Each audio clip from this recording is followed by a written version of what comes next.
Matapos ang ilang linggong pananahimik at mga usap-usapan, nagdesisyon sina Kim Chiu at Paolo Avellino na aminin sa publiko ang isang malaking pagbabago sa kanilang buhay. Sa isang eksklusibong panayam, inamin ni Kim Chiu na siya ay buntis at naghihintay ng bagong biyaya sa kanyang buhay. Ayon kay Kim, ito na ang pinakamagandang pagkakataon upang ipaalam sa lahat ang kanilang magandang balita, na puno ng kaligayahan at pagmamahal.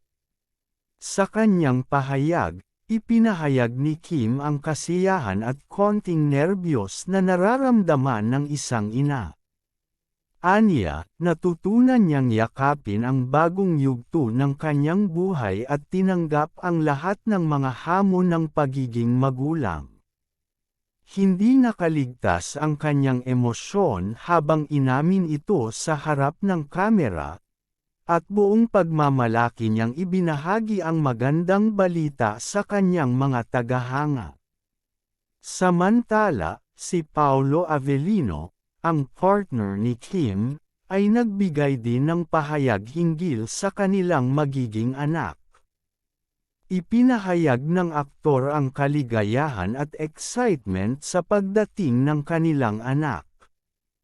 Ayon kay Paolo, ang pagbubuntis ni Kim ay isang bagong simula para sa kanilang dalawa, at bagamat puno ng mga responsibilidad, ito ay isang pagkakataon upang magsimula ng isang pamilya na magkasama.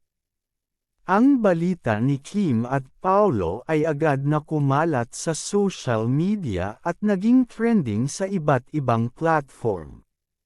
Marami ang nagbigay ng kanilang mga pagbati at suportang mensahe sa magkasunod nilang hakbang bilang magulang.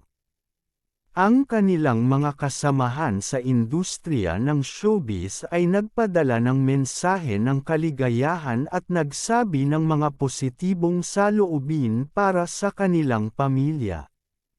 Inamin nina Kim at Paolo na sa kabila ng kanilang tagumpay sa showbiz, ang pagbubuntis ay isang bagong hamon na tatanggapin nila ng may buong puso at pananampalataya.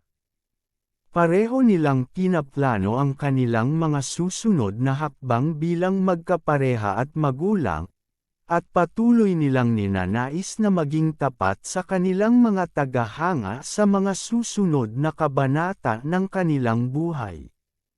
Sa kabila ng kanilang tagumpay sa industriya, hindi may kakailan na ang pagbubuntis ni Kim at ang bagong simula ng kanilang pamilya ay may malalim na epekto sa kanilang mga personal na buhay. Aaminin nina Kim at Paolo na sa kabila ng lahat ng kasikatan at abala sa kanilang mga proyekto, ang pagiging magulang ay hindi madali.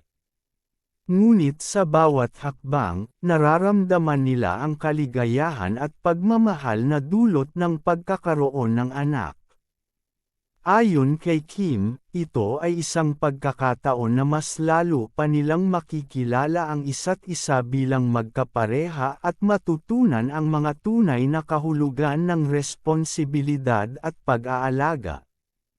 Mas naging maligaya siya sa kanyang desisyon na tanggapin ang pagiging magulang at magkasama nilang iharap ang lahat ng hamon ng kanilang bagong buhay. Dagdag pa ni Paolo, sa ngayon ay kanilang tinutok ang kanilang pansin sa mga pangangailangan ni Kim at sa paghahanda para sa kanilang anak.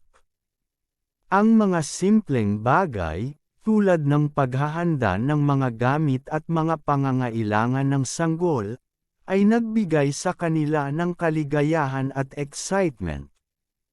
Ayon pa kay Paolo, isa ito sa mga pinakamahalagang yugto ng kanilang buhay at binibigyan nila ng importansya ang bawat sandali.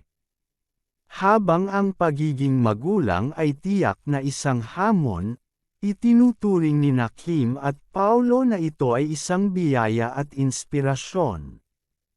Inamin ni Kim na hindi madali ang magbuntis habang abala sa karera, Ngunit sa kabila ng lahat ng iyon, nararamdaman niya ang pagmamahal at suporta ng kanyang pamilya, kaibigan, at mga tagahanga. Sa bawat hakbang, natututo siya at si Paulo ng mga bagong bagay, hindi lamang tungkol sa pagiging magulang kundi pati na rin sa pagpapahalaga sa bawat sandali ng buhay. Ayon kay Paulo, sa kabila ng mga responsibilidad, ang pagkakaroon ng anak ay nagbigay sa kanila ng mas malinaw na pananaw sa buhay. Ngayon ko lang naisip kung gaano kahalaga ang bawat sandali sa buhay, lalo na't may anak na kaming magiging bahagi ng buhay namin. Ang pagiging magulang ay hindi lang tungkol sa pagiging handa sa mga material na bagay, kundi sa pagbibigay.